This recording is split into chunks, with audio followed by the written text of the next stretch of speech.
નમસ્કાર મિત્રો, તમારું સ્વાગત છે મારી આ હવામાન માહિતી આપતી યુટ્યુબ ચેનલ ઉપર. હું છું તમારો મિત્ર રાકેશ મોઢવાડિયા. તો સૌથી પહેલાં તો વિડીયોને લાઇક કરી દેજો. વિડીયો સારો લાગતો હોય, માહિતી જો તમને સાચી લાગતી હોય તો વિડીયોમાં એક વખત લાઇકનું બટન પ્રેસ કરી દેજો અને સબસ્ક્રાઈબ ન કીધું હોય તો જરૂરથી સબસ્ક્રાઈબ કરી દેજો. તો આપણે માવઠાની વાત કરીએ તો ગુજરાતમાં માવઠું છે તે લગભગ હવે આવવાની શક્યતા થઈ જ ગઈ છે. એટલે કે માવઠું છે તે હવે ગુજરાતમાં આવશે. તો આ બાબતની આપણે વાત કરીએ તો આપણે આંશિક રીતે જોવા જઈએ તો માવઠા છે તે પશ્ચિમી વિક્ષોભને હિસાબે અત્યારે આપણે એટલે કે વેસ્ટર્ન ડિસ્ટર્બન્સ આને હિસાબે અત્યારે આપણે માવઠા છે તે થતા હોય છે. પણ આ વખતે જે માવઠું છે તે વધુ થવાનું કારણ છે કે આ વખતે જેમ ચોમાસામાં જે સિસ્ટમો આવતી હોય અને સક્રિય થતી હોય એવી જ રીતે આ વખતે અપર સાયક્લોનિક સર્ક્યુલેશન સિસ્ટમ સક્રિય થાય એના હિસાબે આપણે જોરદાર માવઠું છે તે અત્યારે મોડલો દર્શાવે છે.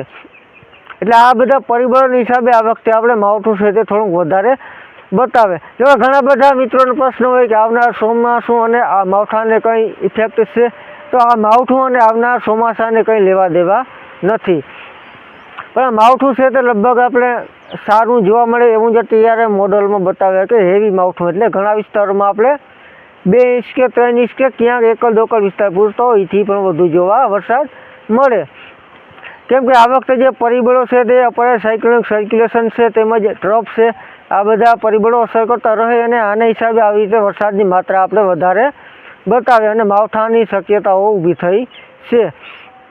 તો આપણે ખેડૂત મિત્રોને અત્યારે ખાસ એક સાવચેતી રાખવી જોઈએ. જે ઢોર માટેનો માલઢોર માટે જે મગોટું અને નિરેણ હોય એ બધી વસ્તુ ખરેખર તો ખડકે દેવી જોઈએ અને આપણે આપણી રીતે સેફટી રાખી દેવી. ભલે કદાચ આપણા વિસ્તારમાં ન પૂગે પણ આપણે આપણી રીતે સાવચેતી હવે કરી લેવાની જરૂર થઈ ગઈ. કેમ કે મોડલો કેટલાક દિવસથી શક્યતાઓ દર્શાવી રહ્યા છે, જેમાં આપણે વધુ વિસ્તાર છે, વધુ શક્યતા છે તે ઉત્તર ગુજરાત, મધ્ય ગુજરાત અને કચ્છના લગભગ મોટાભાગના વિસ્તારો તેમજ સૌરાષ્ટ્રમાં મોરબી, સુરેન્દ્રનગર, બોટાદ, જામનગર, દ્વારકા, પોરબંદર આજી પટ્ટો છે. આમાં આપણે બીજા વિસ્તારો કરતાં અસર થોડીક વધારે દર્શાવે છે.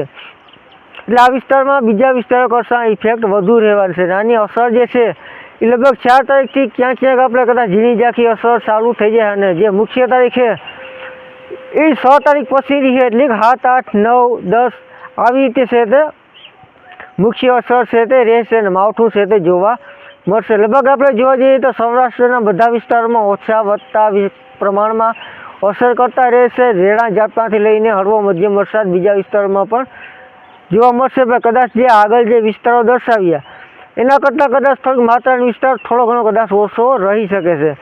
બાકી તો હાલ આપણે જોઈએ તો મોડલ દર્શાવી રહ્યા છે. બાકી આગળ સ્થિતિ જમીન ઉપર કેટલો વરસાદ પડે છે જે બતાવે છે તે મુજબ રહે કે નહીં રહે ન રહે એ બધું આપણે સમય આવે એટલે નક્કી થાય. હાલ આ મુજબ આપણે શક્યતાઓ છે એટલે આપણે દર્શાવીએ છીએ કે આ માવઠાની પૂર્ણ શક્યતાઓ છે. એટલે આપણે બધા ખેડૂત મિત્રોને આપણી રીતે જે કંઈ માલ હસવા એ હાંસેલો હોય. જો કે અત્યારે આપણે મહેનતા ભૂકી સારો જોઈએ. બાકી જે ઉનાળો પીચ છે એમાં તો આપણાથી કંઈ થાય નહીં. જે ભૂકી સારામાં આપણાથી આપણી રીતે જે થાય સાવચેતી આપણે રાખી લેવી. એટલે આ હતી આજની માહિતી. ફરી મળીશું નવી અપડેટમાં. ત્યાં સુધી રજા આપશો અને વિડીયો સારો લાગ્યો હોય તો લાઈક દબાવી દેજો. આભાર.